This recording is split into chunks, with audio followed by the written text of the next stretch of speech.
కల్వకుంట్ల చంద్రశేఖరరావును సవాలు విసురుతున్నా.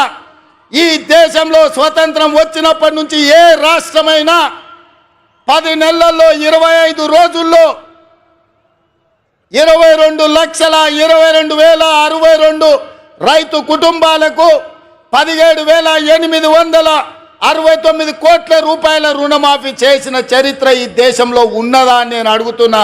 చర్చలకు మీరు సిద్ధంగా ఉన్నారా నరేంద్ర మోడీ గారు అని నేను అడుగుతున్నా. నరేంద్ర మోడీ గారు వస్తారా చర్చకు? కల్వకుంట్ల చంద్రశేఖరరావు గారు వస్తారా? మీరిద్దరు కలిసి రాండి. ఈరోజు మా బట్టి గారు మా చేతుల మీదుగా, మా ఆడబిడ్డల చేతి మీదుగా 3,13,000 కుటుంబాలకు 2,747 కోట్ల రూపాయలు 4వ విడత రైతు రుణమాఫీ చేసిన, మొత్తంగా 25 లక్షల రైతు కుటుంబాలకు 21,000 కోట్ల రూపాయల రైతు రుణమాఫీ మొదటి సంవత్సరంలో చేసిన ప్రభుత్వం, ప్రజా పాలన ఈ దేశంలో ఉన్నదే అంటే అది తెలంగాణ. ఈ తెలంగాణ రాష్ట్రం రైతులకు రుణమాఫీ చేసిందంటే సోనియమ్మ ఆశీర్వాదంతో, రాహుల్ గాంధీ గారు ఇచ్చిన గ్యారంటీతో చేసినామని నేను చెప్తున్నా. అందుకే ఇవాళ బీజేపీ నాయకులను, బీఆర్ఎస్ నాయకులను ఒకరొక్కరికి వస్తారో అందరు కలిసి వస్తారో, ఎట్లొస్తారో అట్లా రాండి. అసెంబ్లీలో తేలుద్దామా, పాలమూరు గడ్డ మీద తేలుద్దామా? మొదటి సంవత్సరంలో 25 లక్షల రైతు కుటుంబాలకు 21,000 కోట్ల రూపాయల రైతు రుణమాఫీ చేసిన పేటెంట్ కాంగ్రెస్ పార్టీ గ్యారంటీ అని నేను చెప్పదలుచుకున్నా. గ్యారంటీల గురించి మాట్లాడాల్సి వస్తే, స్వతంత్రం వచ్చినప్పటి నుంచి దళితులకు, గిరిజనులకు, ఆదివాసీలకు, బలైన వర్గాలకు భూ పంపకాలు చేసి అసైన్మెంట్ పట్టాలు ఇవ్వడం ద్వారా ఆ గ్యారంటీ మాది. రైతులను ఆదుకున్న చరిత్ర మాది. రైతు రుణమాఫీ చేసిన చరిత్ర మాది. కనీసం మద్దతు ధర తీసుకొచ్చిన చరిత్ర మాది. ఇవాళ రైతులకు రుణమాఫీ చేసిన చరిత్ర మాది. రైతులకు 24 గంటలు ఇవాళ ఉచిత విద్యుత్ వస్తుందంటే, ఆనాడు డాక్టర్ వైఎస్ రాజశేఖర రెడ్డి గారు 9 గంటలు రైతాంగానికి నాణ్యమైన ఉచిత విద్యుత్ ఇచ్చి ఈ దేశంలోనే రైతులకు ఉచిత విద్యుత్ ఇవ్వడం కాంగ్రెస్ పార్టీ పేటెంట్ అని నిరూపించుకున్న చరిత్ర కాంగ్రెస్ పార్టీది. రైతు బీమా కనిపెట్టింది కాంగ్రెస్ పార్టీ, రైతులను ఆదుకున్నది కాంగ్రెస్ పార్టీ. ఇవాళ రైతుల గురించి ఏదైనా పేటెంట్ ఉంది, ఏదైనా గ్యారంటీ ఉందంటే రైతు రుణమాఫీ కావచ్చు, రైతులకు ఉచిత కరెంటు కావచ్చు, రైతు బీమా కావచ్చు.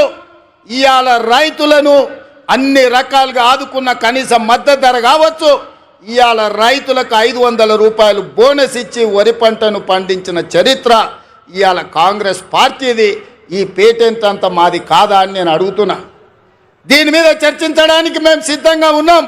ఎవరెవరు వస్తారో రాండి అని చెప్పి ఈ వేదిక మీద నుంచి నేను సవాలు విసిరదర్చుకున్నా.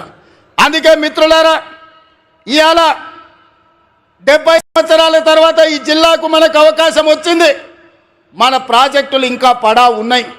నేను అడుగుతున్న చంద్రశేఖరరావు గారిని, ఉమ్మడి రాష్ట్రంలో సమైక్య పాలనలో సీమాంధ్ర ముఖ్యమంత్రులు తెలంగాణకు అన్యాయం చేసిండ్రను.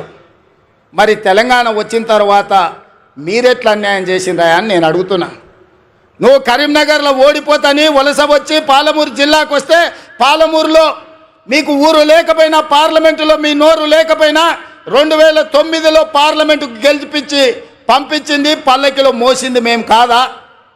2009లో నిన్ను ఎంపీని చేస్తే తెలంగాణ సాధించడానికి గొప్ప చెప్పుకున్నావు కదా. వచ్చిన తెలంగాణలో మమ్మల్ని ఆదుకొని మా ప్రాజెక్టులను పూర్తి చేయాల్సిన బాధ్యత చంద్రశేఖరరావు గారు మీకు, మీ ప్రభుత్వానికి లేకపోయినా, ఆనాడు జిల్లా మొత్తం నీకు అండగా నిలబడి ఎమ్మెల్యేలు, ఎంపీలను గెలిపించి ఈ జిల్లా మొత్తం నీ పార్టీకి అండగా నిలబడితే, మా గుండెల మీద తన్ని మమ్మల్ని మోసం చేసి మా పసిడి పంటలు పండాల్సిన పాలమూరు జిల్లాను ఎడారిగా మార్చి వలసలు శాశ్వతంగా ఉండేటట్టుగా మా కుటుంబాలు, మా సోదరులు కన్న పిల్లలను వదులుకొని బొంబాయో, దుబాయో, బొగ్గుబాయిల చుట్టూతా తట్ట పని, పార పనికి, మట్టి పనికి వలసలు పంపించింది నువ్వు కాదా చంద్రశేఖరరావు అని నేను అడుగుతున్నా.